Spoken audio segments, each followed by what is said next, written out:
ជីវិតនឹងការខ្សែគុកមិត្តធម្មតាមនុស្សកើតមកក្នុងលោកីទោះប្រុសទោះស្រីឬចាស់ក្មេងមិនអាចរស់នៅតែឯកឯងគ្មានមិត្តជ្រុំជ្រែងបានឡើយដូច្នេះយើងត្រូវតែរីកគិតត្រូវស្វែងរកមិត្តណាត្រានត្រើយត្រូវរាប់អានគ្នាណាញាតិហើយទើបបានធូរស្បើយពីទុក្ខថាមែនពិតនោះគ្រប់រូប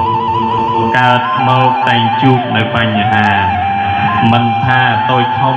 ឬប៉ុណ្ណាត្រូវតែជួយគ្នាកុំកំណាញ់ពាក្យមិត្តនេះមានន័យថាអ្នករាប់អានគ្នាឬសម្លាញ់ជួយធុរៈគ្នាឥតទោមនិញមិនគិតចំណេញឬខាតឡើយរកមិត្តបានច្រើនគឺប្រពៃរស់នៅរាល់ថ្ងៃបានធូរស្បើយត្រូវតែគិតគូរកុំកន្តើយរកមិត្តបានហើយត្រូវរក្សាប៉ុន្តែគូយើងគិតឲ្យច្បាស់កុំសែបរហ័សក្រែងខកការក៏បីពិនិត្យពិចារណាទើបយើងតែចារកតទៅរឿងការសែបគុកមិនធម្មតាព្រះពុទ្ធទេសនាប្រាប់ជាផ្លូវកុពីមិត្តល្អមិត្តត្រឹមត្រូវមិត្តនោះនាំទៅកាន់សុខាតែបើសែបគុកមិត្តអាក្រក់មិត្តនោះនាំពួកដល់មរណានាំជួបអាភីនញិនផឹកស្រាដឹកនាំចូលបារខារ៉ាអូខេដល់ពេលអស់ប្រាក់នៅមិនស្ងៀមមិននៅទីមទៀមគិតរិះរេដើរលួចឆក់ប្លន់សម្លាប់គេរហូតដល់តែបានប្រាក់ចាយដើរលេងហឺហាមានអំនួតមិនគិតរៀនសូត្រគិតតែសប្បាយនាំឲ្យសង្គមជាតិប្រែក្លាយជួបនៅអន្តរាយភាពមិនល្អក្មេងស្ទាវខ្លះខ្ជិលហួសលេងម៉ែឪមានពេកភ្លេចគ្រាក្រចាយធំហួសមៀតចេះបោកឆោមានស្រីស្ទាវល្អដុកដើរលេង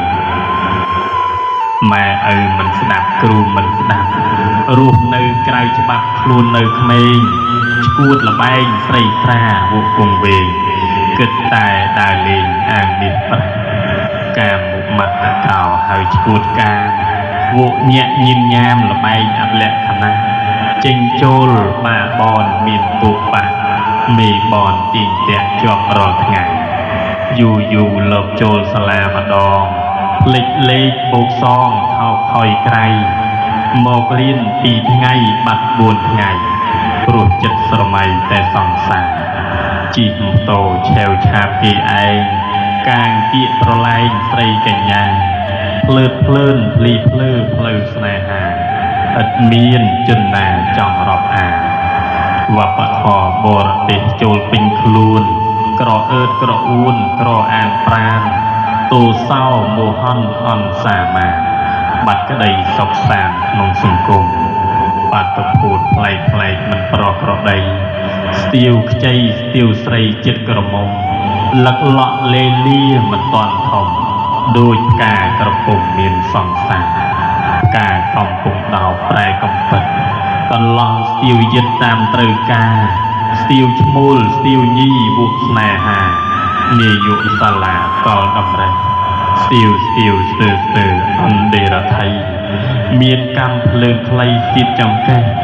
ពាក់ផ្លាកនិស្សិតឥតចំណេះតែធ្វើជាចេះរលែកក្បាច់គ្រូមិនហ៊ានក្អកសុំចុះចាញ់ព្រោះខ្លាចសិស្សបាញ់ដួលប្រកាច់ទោះបីជាខឹងចង់ស៊ីសាច់តែចិត្តមិនដាច់នឹងជេរស្ដីរឿងរ៉ាវអកុសលកើតច្រើនណាស់តែងជួបប្រទះរៀងរាល់ថ្ងៃប្រជាស្លូតត្រង់តែងព្រួយភ័យខ្លាចគ្រោះចង្រៃធ្លាក់លើខ្លួនអំពើឃាតកម្មបាញ់សម្លាប់ថែមទាំងមានចាប់លាក់បំពួនជំរិតយកលុយគ្នាទួនដោយចិត្តលោកលន់គ្រោះមាសប្រាស់ចាប់កូនក្រមុំអ្នកដទៃលក់ព្រហ្មចារីឥតក្តីស្មាត់រហូតដល់នាងផុងខ្លួនធ្លាក់ទីបំផុតជាធ្វើស្រីបានខ្ញុំសូមរៀបរាប់ប៉ុណ្ណេះចុះសូមញាតិទាំងអស់នឹងយាយតា សូមជួយគិតគូរពិចារណាជួយស្រាយបញ្ហាទាំងអស់គ្នា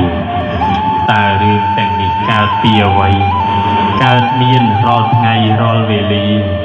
มันគឺកើតមកពីពាលាវាសែកគប់គ្នាយ៉ាងព្រៃផ្សៃ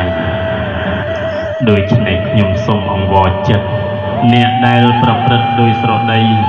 ចូលលះបង់ចោលហើយលោកលៃសាងជីវិតថ្មីឲ្យបានល្អខិតខំសិក្សារៀនវិជ្ជាទើបបានថ្លៃថ្លាស្រស់បវររកស៊ីជួយដូរឬកសិករទទួលផលល្អទីជប់ថ្ងៃ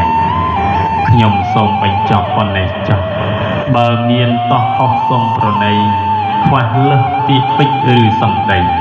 សូមញាតខន្តីអភ័យទោសផង